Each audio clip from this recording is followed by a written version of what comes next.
Hi guys, it's Sherry Taylor with ATL Clinical Workshop. Do you have trouble doing your documentation? Are you afraid you're going to leave off one small word that's going to cost you your passing at your CPNE? Well, don't fret, because I want to tell you that when you're writing your documentation, first and foremost, you should have a good mnemonic that covers all of your critical elements. So not only are you looking at that mnemonic for when you're acting it out in the patient's room, but use that mnemonic to your benefit to help you with your charting as well. Remember, it's okay to overchart. You just don't want to underchart and leave off that one small, minute thing that could cost you your entire exam. So chart according to your mnemonic.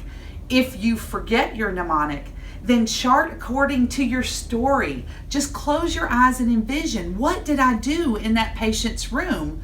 And write and tell the story from start to finish.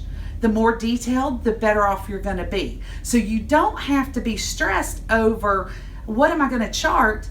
Just imagine what you did in the room. If you did it in the room correctly and you're out charting, guess what?